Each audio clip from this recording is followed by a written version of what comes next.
Hello, everyone, and welcome back to another episode of Gamesforum's Monetize and Monetize podcast.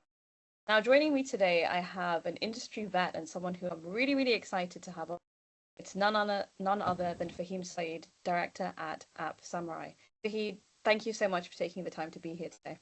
Hi, Mariam. Always a pleasure. Always a pleasure. It has been fun collaborating with your team over at multiple events. So to to hop on the podcast and continue that journey, it's always a pleasure.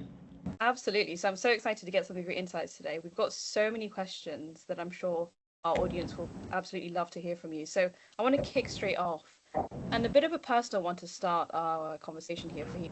I want to know what sort of drew you initially into the world of mobile and specific games. How did you sort of translate that passion into your role as director at App Samurai?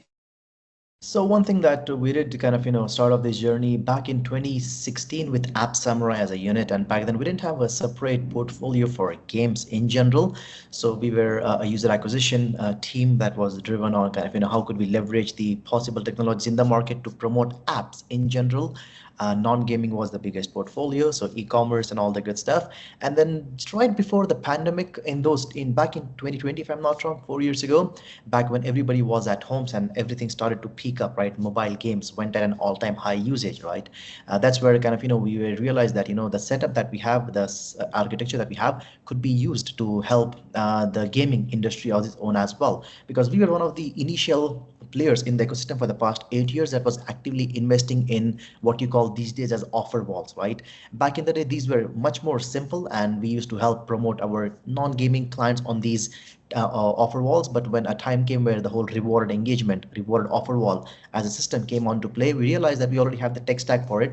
So why not rebrand it a bit and try to see where this one goes? And that's how we eventually entered the gaming space of things. The offer wall was something that was working very well. We had a loyal user base, and then we started pitching the basics of hyper casual, hybrid casual. We were learning along the way as well, because we knew the industry quite well, we knew the product quite well. But to work on with the gaming advertisers, we realized that gaming is something where we are able to more relate to the end user as well, because you're able to touch the end user in real time as well.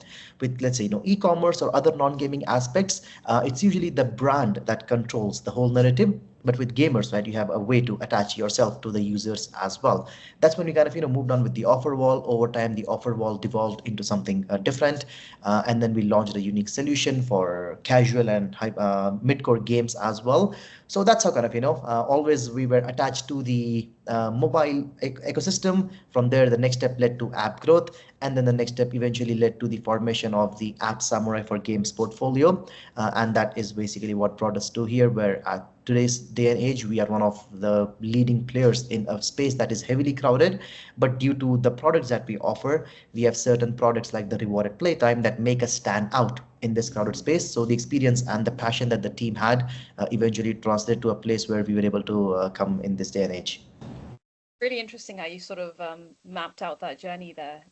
So Fahim, I kind of want to ask you, App Samurai is really well known for leveraging cutting edge AI for user acquisition. And, UA, as we all know, is a huge topic for those in the mobile gaming space. Can you share a sort of specific example of AI has played a pivotal role in a successful mobile game marketing campaign, perhaps? And how do you think AI is sort of changing the landscape of mobile? Got it, Mar. So just to take a step back again as well. So one thing that App Samurai always invested on before, of course, the AI became a major topic, was a lot of data science and data analysts on the team back in the day as well. And this was back in 2017, 2018, right? Because we had different portfolio of solutions, and then we eventually analyzed the data from these products and we evolved new products. So we launched a thing called as Intercepted that was built on a product or data backed product that used to help mobile apps combat ad fraud. What I'm trying to get at is we had always been heavy on using data, leveraging data to shape the way our products are designed, and hence our optimization was always backed by machine learning algorithms, right? So of course AI was not massive back in the day, but we did use a lot of ML and these algorithms to design the way a campaign is being optimized. If it's a game, the amount of users that would complete a certain level, or the audience that might be fit for a hyper casual or hybrid casual. Of course, as technology evolved as well, AI was something that became a big point in our lives as well. So what we did was all those data analysts and all those teams, they started leveraging AIs as well. So the very first thing that we came up with that worked very well for mobile gamers was a way where our AI algorithms were able to track and detect ad fraud. Now, success in mobile gaming is something that is very, very common. You can easily scale a game, but once you reach a certain scale, ad fraud is something that is a big concern. And our algorithms are able to detect, or if a user is trying to manipulate the game, maybe they're trying to replay a level over and over again just to get more rewards, or are they using a VPN to, maybe let's say they are in a tier 3 country but they want to get the rewards of a tier 1 country, are they using a VPN to play a game in the US, for example. Now for the advertiser, this is not a good sign, because while the user is a legit user, they are still paying tier 1 bids for a tier 3 user, right? So Right. things like these, where we did figure out that AI is actually helping us save a lot of time as well, a lot of reporting, a lot of frictionless optimization cycles, where something where we leverage AI as well. So, various gaming studios eventually caught on to this, and we found ourselves in a position where we did a lot of UA, but the reason why a lot of the customers were happy is because they didn't have to rely a lot on manual optimization. Let's say they were able to just set up their custom defined alarms, custom defined KPIs on the dashboard, and the system would automatically build an audience, and depending on the KPI, eliminate the user either based on performance or based on ad fraud. So that's a very common thing that we saw that was not easily available in the market, because a lot of the competitors, let's say, still rely on manual optimization. So while a human touch is always good, but I think the way you can scale up an AI backed fraud algorithm or an AI backed optimization engine helps you reach that scale at mass. Interesting. I love that you say that helping the human. There's a lot of fear surrounding, oh, AIs are going to replace that, but I like to see how that's being. And you mentioned this before, Fahim. You kind of said that you're in a space, obviously, where there's a glut. There's so much competition in the mobile gaming market. Everywhere you turn, there's a new company out, seeming. So the mobile gaming market is fiercely competitive. We all know this to be true. New titles are emerging all the time. How does AppSamurai help games stand out in this marketplace and, not get lost in the mix or not get lost in the shuffle? What sort of unique strategies do you employ to make a lasting impression on? One thing that we saw, Mariam, was as a trend back in the summer of 23 was a certain noticeable shift from hyper casual to hybrid casual. So the industry in itself was shifting from hyper to hybrid casual as well. And that's where kind of, App Samurai worked with a lot of these hybrid casual publishing studios, launched our own ebook. The whole idea was, as the industry is evolving, the user acquisition channels need to evolve as well. So the basic idea behind the transition was in-app based revenue, ad-based revenue for these hyper-casual games were yielding limited LTVs, but with the rising CPMs and CPIs, the gaming advertisers wanted a way to further monetize the user. Hence, they added more purchase-based elements. Hence, the hybrid casual games were formed as well. That's when, for example, App Samurai started rebranding itself, right? We still leverage the same offer wall, but we did it in a manner where these offer walls were giving the users extra rewards for making a purchase, right? So we saw a shift in the industry, and we immediately caught on to that as well. Now, had the offer wall not been modified to kind of serve these needs as well, you would basically lose the customer in a short span of time. Now, because we have all these data points to play with, that's, I think, one of the biggest advantages of App Samurai is we run as a data-driven ad tech platform, right? Rather than an agency or an affiliate, we like to leverage data on where we can use, because all the tech is built in-house. So that was a shift we saw in the industry, and the products took the shift accordingly as well. And then as the time progressed, we saw something called as rewarded playtime, play to earn. Now for hyper casual and hybrid casual, the task-based offer walls work perfectly. But then came the genre of casual and mid-core games that were heavily relying on in-app purchase. Now I'm saying 92% in-app purchase, 95 in-app, 95% in-app purchase rates, which had very less to none in-app ads as a monetization strategy. Now for these kind of games, you would need a user base that are hardcore gamers. The classic offer wall wouldn't cut it. So App Samurai launched its own in-house SDK that we call as the rewarded playtime SDK. That was for Android, that basically makes sure that the user is being rewarded for every minute they play the game. The idea was, you are a hardcore gamer already, so come with me, I'm gonna make sure that you are rewarded for every minute you play the game. So let's say you play the game, exactly, so as the more you play, the more you earn. So the play to earn concept derived from there, and we saw that these users were so involved into the games that it directly related to the end LTVs as well. So when an advertiser is like, all right, the playtime is good, now I want purchases, I will go back to the same user. Here's a purchase. Let's say it's 9.99, for example, right? Do this purchase. I'm going to give you an extra kickback as a cashback, right?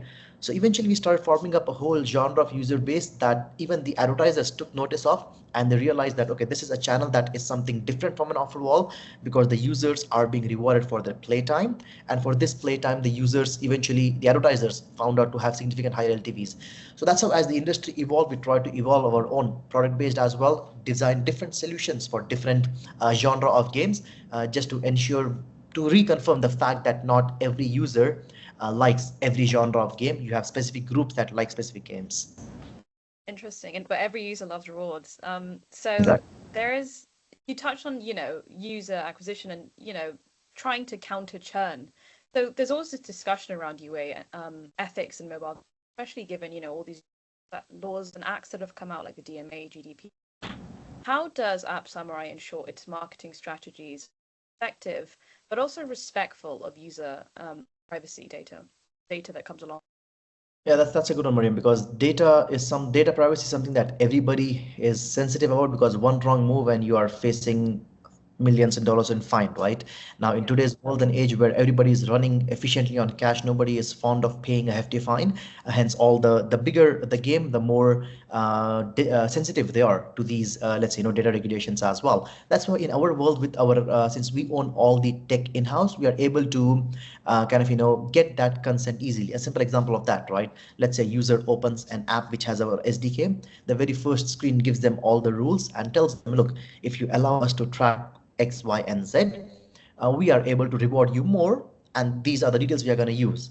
You can either approve or deny. If you approve, welcome to the world of rewarded playtime. If you are not comfortable with sharing these data points of yourself, you can press deny, and you'd be sent to our offer wall. So within the same SDK, you are able to transition. So if a user doesn't want to share a lot of details, we just send them to an offer wall, which is a bit more generic, because there we don't rely on a lot of user endpoints. We don't need to track how a user is playing or how much are they spending their time on their screen, because we would just rely on the attribution tool post packs, right? So tell the user, all right, go to the offer wall. The earning is going to be a bit less, but you can still play games. You can still decide these tasks, and that's how you would earn, right?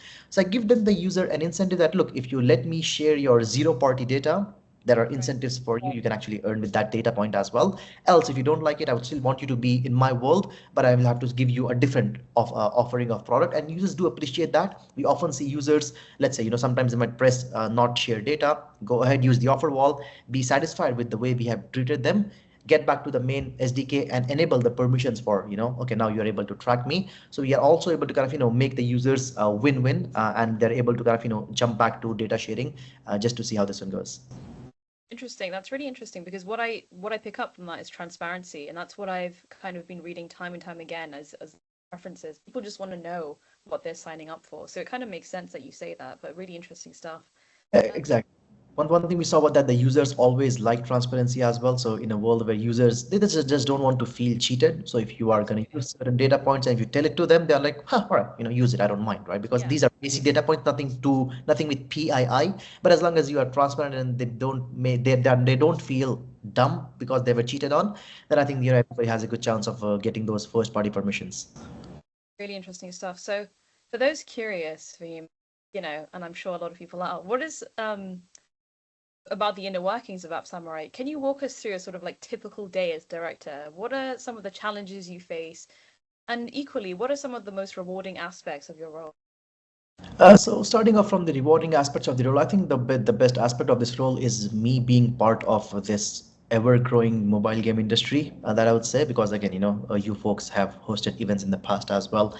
Anytime there is an event, you have so many people. Now, when I say people, these are vendors, these are user acquisition companies, these are gaming publishers, these are gaming developers and designers. So it's a whole community that you get to meet and be a part of. And no matter which part of the world you end up in, you will actually see them over and over again. So I think that is the most rewarding aspect, the amount of network and relationships that we have been able to design and draft as a company, because you meet like-minded people, you learn a lot from the industry. And I think the pace at which this industry is going is something that is way faster than any other industry. Of course, the generative AI is booming as well, but the pace at which the mobile game industry is growing and everybody is mutually learning from each other is something that would be heavily rewarding for us as well. In terms of a day to day, I think the biggest aspect of my day is usually a lot to do with our cross-functional teams. So of course, I do handle a lot of them the business expansion. But we do run a team of account managers and account growth managers, right? So usually a lot of our time is spent on kind of just seeing how a certain client can grow with AppSamurai more efficiently. So the day-to-day task, because all right, a client might be spending with AppSamurai, that's good, but there is always a way that you could further uplift the LTV of the user down the line. And the only way this can be done is by meeting with our publisher partners on what could be changed, because it's a whole circular loop. So, as long as the publisher is satisfied, the advertiser is satisfied. If the advertiser is satisfied, you get a higher payout, and then the publisher is satisfied. So I think it's all about kind of mediating that cross-functional loop with other teams, and I think that is where, because a lot of our teams are product oriented, I would say. So we don't have a lot of people that are not techie, right? So this is why every day, every week, basically, we have new sprints, new possible ideas where we work with publishers, we collaborate with advertisers. It's very transparent. So that is where kind of, I would be another part of kind of, being a part of this rewarding system. Interesting stuff. So last question for you here, and we often do this with guests. I kind of want to give everyone an opportunity to do a little bit of future gazing, look through the crystal ball a bit, because everyone has their own sort of perspective depending on what sort of company they work in. So out of interest, I'm going to ask you the same thing. So the mobile game industry is sort of rapidly evolving, as we all know. Looking ahead, what are some of the biggest trends that you foresee in the industry? What are some exciting new developments or approaches that you think will, perhaps hold the key to success in the coming year? So one thing that we have already started seeing is, Mariam, is the amount of new gaming studios that are popping up, because these days it's very easy to publish a game, A/B test a game, possibly kind of go on to testing A/B creatives as well. Meta has their own suite of AI tools which you can easily use to kind of refurbish creatives, etc. So back in the day, launching a game could take months and months of planning, but now it can be done within a week, right? Of course, and as those games come out, they need user acquisition platforms to grow the apps, for example, right? So that's where kind of we have seen a way where it's a lot of test and burn, because the risk is very minimal. The entry barrier is not as high as before. Hence, a lot of recently, I think Google published a report where the amount of games that they have deleted from the store has increased a lot in the past 8 to 9 months, because of course, since it's easy to enter the game market and build a game, but if that game doesn't hold on or deliver to expectations, it just kind of gets right off from Google, for example, right? So that's why we have seen a lot of increase in the way games are being built. From an advertiser perspective, now they're able to better strategize their UA spend as well. So a lot of these tools, a lot of these data analytical tools, they have gotten much more smarter as well. So from one platform, the advertiser is able to basically go on every channel. Now these kind of things back in the day used to take a lot of time for the advertiser as well. So from an advertiser perspective, the way they have seen the industry evolve, because the more players like us pop up into the market, the more channels they can easily test out, but that means more data to analyze, right? So I think that's why kind of the industry is kind of leveraging, a lot of these companies are trying to leverage these generative AI tools, not for the purpose of anything else, but core helping as an assistant for your data visualization and those kind of goals as well. From a publisher perspective, again, things like the rewarded playtime is something that is only on Android for now, because iOS has its own limitations. Down the line, with these new scan and all these other effect of things, something might change. So there could be a new opportunity that could rise. Playtime is not available on iOS right now, but never say never. If something changes and if iOS starts a way to let publishers track the playtime, that could be a massive game changer. And I think sooner than later, we will see somebody come up with, including apps, it could be AppSamurai as well, with a solution where even the casual and mid-core games could leverage the iOS side of things with this rewarded playtime structure. So that would be my initial views on this one. Interesting. I think that's a brilliant punctuation point for the end of our discussion. Well, thank you so much for your time, Faheem. It's been a really, really fascinating discussion. Thank you very much, Prem. I appreciate it. It was good to talk to you. And that's it for this week's Mobilize and Monetize podcast. Next time.